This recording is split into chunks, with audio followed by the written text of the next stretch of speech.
ছাত্ৰ ছাত্ৰীসকল আজি আমি সমাধান কৰিব লৈছোঁ 10ম শ্ৰেণীৰ অংক কিতাপখনৰ দ্বিঘাত সমীকৰণ চেপ্টাৰটোৰ অনুশীলনী 8.4ত থকা প্ৰশ্নখিনি সমাধান কৰিব লৈছোঁ। তাৰে ইতিমধ্যে 1 নম্বৰ কুৱেশ্যনখিনি আমি সমাধান কৰিছোঁ। আজি 2 নম্বৰ কুৱেশ্যনখিনিলৈ আগবাঢ়িছোঁ। 2 নম্বৰ কুৱেশ্যনৰ প্ৰথম কুৱেশ্যনটো আছিলে এখন আয়তাকাৰ পথাৰৰ কালি হৈছে 528 বৰ্গমিটাৰ। পথাৰখনৰ দিগ ইয়াৰ প্ৰস্থৰ দুগুণতকৈ 1 বেছি, মানে 1 মিটাৰ বেছি। পথাৰখনৰ দিগ আৰু প্ৰস্থ ওলাই এইখিনি আমাক ইকুৱেশ্যন ফাইণ্ড আউট কৰিব দিছে। প্ৰথমে ইকুৱেশ্যনটো ফাইণ্ড আউট কৰি পেলাই তাৰপিছত আমি ইয়াক সলিউশ্যন কৰিব লাগিব। সলিউশ্যন কৰিব আমাক দিয়া নাই, তথাপি আমি সলিউশ্যন কৰিয়ে যাম। কি বুলি কৈছে, এখন আয়তাকাৰ পথাৰৰ কালি 528 মিটাৰ স্কুৱেৰ, পথাৰখনৰ দিগ ইয়াৰ প্ৰস্থৰ দুগুণতকৈ 1 মিটাৰ বেছি।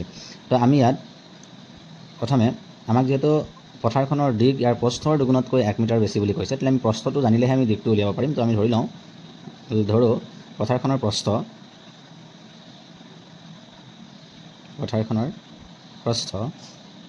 x metre. তেতিয়াহ'লে ইয়াৰ দিগ কি হ'ব? পথাৰখনৰ দিগ হ'ব, আমাক পথাৰখনৰ দিগ ইয়াৰ প্ৰস্থৰ দুগুণতকৈ 1 বেছি বুলি কৈছে। তো পথাৰখনৰ যদি প্ৰস্থ x হয়, তেতিয়াহ'লে দিগ কিমান হ'ব? ইয়াৰ দুগুণতকৈ x বেছি। তো দুগুণ কৰিলে হ'ব 2x, আৰু x যিহেতু বেছি বুলি কৈছে, তো হ'ব 2x + 1 মিটাৰ। তাৰপিছত আমাক কৈছে যে এখন আয়তাকাৰ পথাৰৰ কালি হৈছে 528 বৰ্গমিটাৰ। আমি জানো যে আয়তৰ কালি নিৰ্ণয় কৰা ফৰ্মুলাটো হৈছে দিগ পূৰণ প্ৰস্থ। তো দিগ পূৰণ প্ৰস্থ হ'লে আমি প্ৰস্থ আৰু দিগ আৰু প্ৰস্থ যদি আমি পূৰণ কৰি দিওঁ, তো হ'ব কি 2x + 1 ইনটু x। অৰ্থাৎ আমি দিগ পূৰণ প্ৰস্থ কৰিছোঁ, আৰু দিগ পূৰণ প্ৰস্থ কৰিলে যিহেতু কালি ওলায়, তো কালি প্ৰশ্নটোত আমাক দিয়া আছে 528 মিটাৰ স্কুৱেৰ। এতিয়া আমি এইখিনিক মাল্টিপ্লাই কৰি দিম। x যদি 2x লগত মাল্টিপ্লাই কৰোঁ হ'ব 2x স্কুৱেৰ, প্লাছ x 1 লগত মাল্টিপ্লাই কৰিলে হ'ব x। এইফালৰ পৰা ৰাইট হেণ্ড ছাইডত 5 to 8 যিটো আছে, আমি লেফ্ট হেণ্ড ছাইডত লৈ আহিম। তো হ'ব -2 5 to 8 = 0। এতিয়া ইয়াক আমি কি কৰিব লাগিব?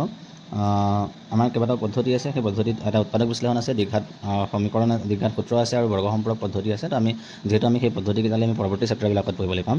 এতিয়া আমি ইয়াত এইটো উৎপাদক বিশ্লেষণত সলিউশ্যন কৰিবলৈ চেষ্টা কৰিম। আৰু উৎপাদক বিশ্লেষণত সলিউশ্যন কৰিলে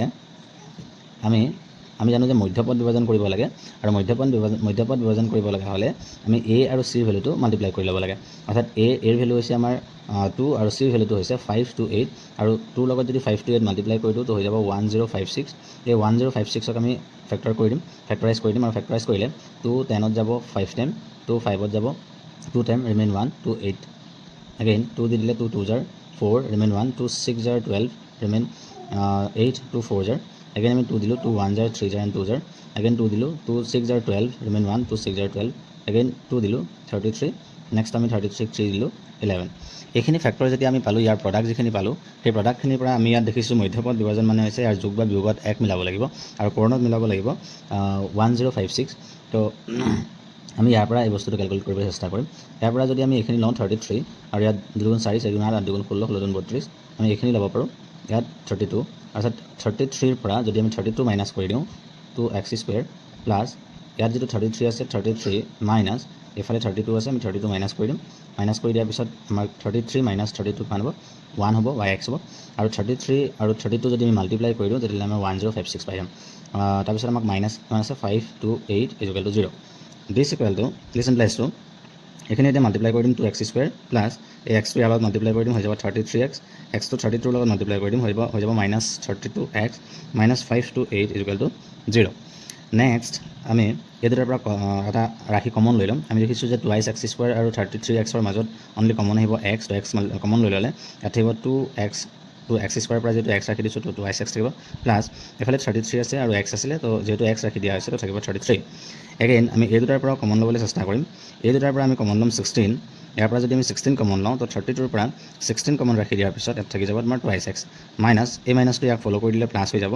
ইয়াত আছে তোমাৰ 5 to 8, আৰু 5 to 8ৰ পৰা আমি যদি যাওঁ 5 to 8ৰ প্ৰডাক্টখিনি হৈছে এইখিনিৰ পৰা এই নাম্বাৰখিনিৰ পৰা এইখিনি 2 2 2 2 3 আৰু হৈছে তোমাৰ 33। তো এইখিনিৰ পৰা যদি আমি 16 ৰাখি দিওঁ 2 4 8 16 এই 16খিনি ৰাখি দিলে আমাৰ ইয়াত থাকে 33। তো 16 যিহেতু আমি কমন ৰাখি দিছোঁ, তো ইয়াত থাকি গ'ল 33 = 0। দিছ ইমপ্লাইজ টু 2x + 33, এইটো আৰু এই দুটাৰ পৰা আমি এটা লৈ ল'লোঁ 2x + 33, দুইটা যিহেতু ছেইম, আৰু এটা আমাৰ আছে x - 16 = 0। এতিয়া আমি আইডাৰ কৰি দিম, দুইটা ছাইড আমি 0 কৰি দিম। 2x + 33 = 0, অৰ আমাৰ এইফালে হ'ব x - 16 = 0। দিছ ইমপ্লাইজ টু, ইয়াৰ পৰা আমি 2x ৰাখিলে 33 এফালে নিলে হ'ব -33, এক্সটো ইয়াত ৰাখিলোঁ, এটা হ'ব -33/2, আৰু এইফালে যদি আমি এক্সটো ইয়াত ৰাখিলোঁ 16টো সেইফালে লৈ গ'লে হ'ব আমাৰ 16।